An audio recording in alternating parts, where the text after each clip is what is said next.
Salam planter Indonesia. Assalamualaikum warahmatullahi wabarakatuh.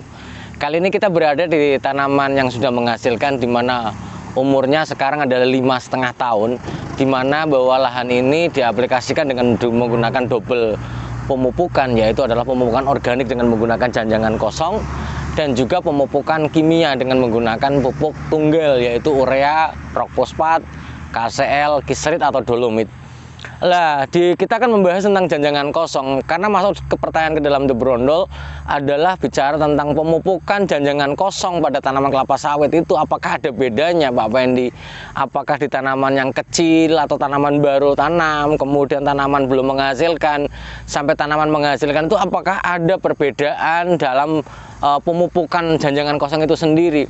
Tapi sebelumnya ingin saya informasikan bahwa janjangan kosong ini adalah merupakan limbah pabrik tanaman kelapa sawit, hasil total produksi di pabrik sana, di mana potensi produksi janjangan kosong sendiri adalah 23%.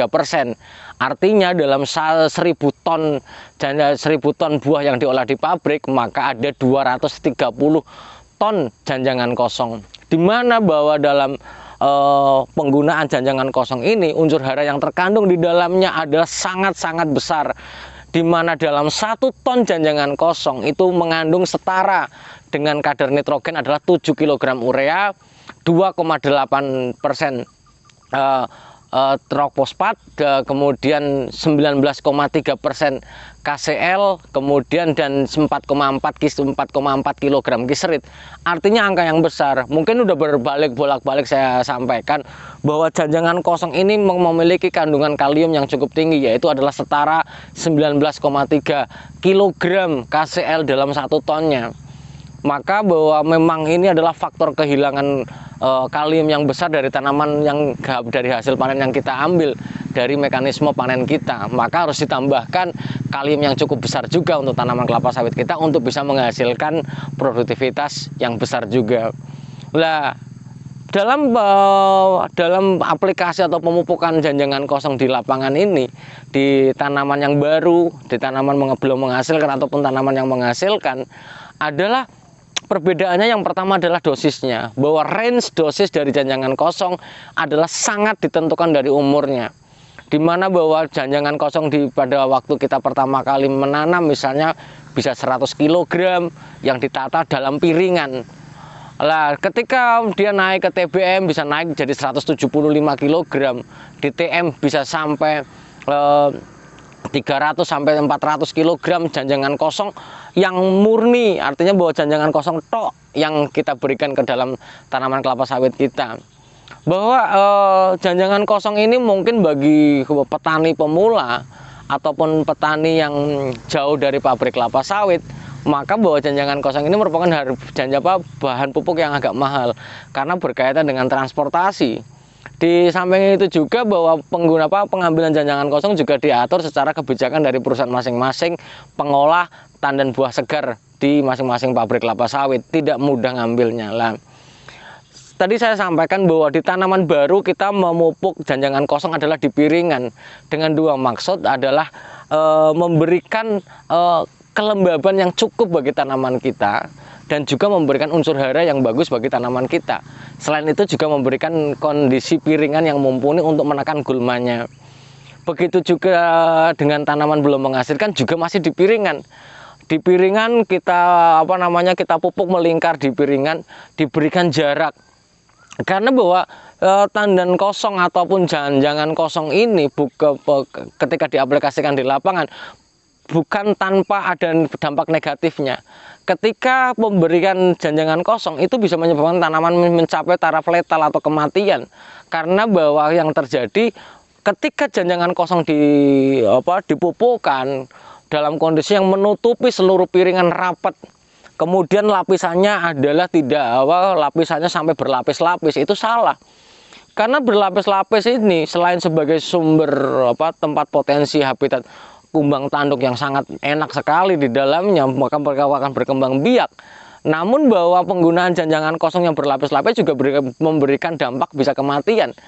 Kenapa kok bisa memberikan dampak kematian? Karena bahwa ketika hujan deras, apalagi di daerah tergenang, maka janjangan kosong ini mampu memiliki daya serap air yang cukup besar. Maka janjangan kosong ini tidak direkomendasikan untuk daerah-daerah yang basah. Ketika daerah basah janjangan kosong, maka akan menyebabkan kondisi yang negatif bagi tanaman kelapa sawit itu sendiri.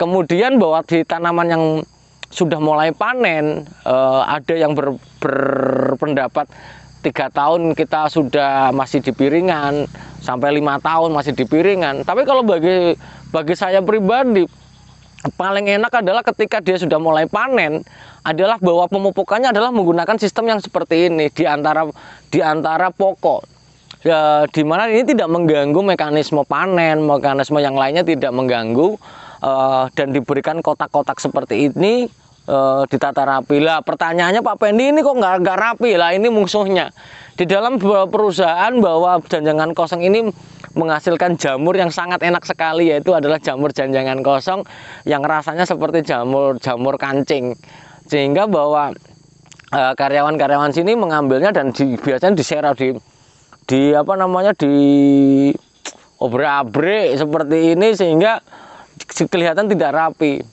Lah ini memang masalah besar bagi kita, maka sering kita sosialisasikan, kalau mau ambil jamurnya ambil saja tapi ditata kembali. Ya ini sering terjadi seperti ini. Lah pada tanaman yang menghasilkan yang tinggi tetap ditata seperti ini. Pertanyaannya yang sering terjadi kesalahan adalah bahwa penataan janjangan kosong pada tanaman sudah menghasilkan masih di piringan.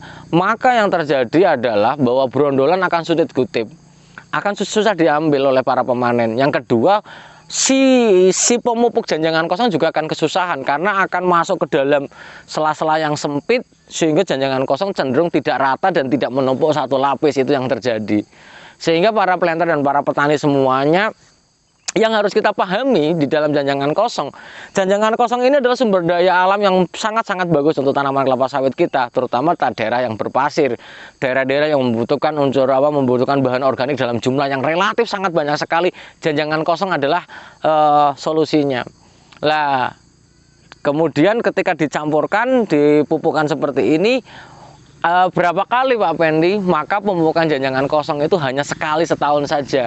Karena proses dekomposisi janjangan kosong ini setelah ditata di lapangan, maka dia membutuhkan waktu 8 sampai 10 bulan, sangat tergantung dari kondisi lapangannya. Lah tapi tidak dipupukkan lagi, maka di dalam budget perkebunan janjangan kosong hanya diaplikasikan hanya sekali setahun. Mungkin itu saja dulu yang dapat saya sampaikan. Semoga Allah memberikan saya, Anda semuanya kebahagiaan, kesejahteraan, dan kesehatan tanpa syarat, dan rezeki yang tidak disangka-sangka. Intinya para planter dan para petani, kemari kita kembali ke alam, bahwa janjangan kosong ini limbah yang bisa dimanfaatkan sebagai sumber unsur hara yang besar bagi tanaman kelapa sawit kita, dan memberikan perbaikan tanah kita menjadi tanah-tanah yang jauh lebih baik lagi, karena bahan organik inilah sumbernya. Terima kasih. Salam planter Indonesia. Assalamualaikum warahmatullahi wabarakatuh.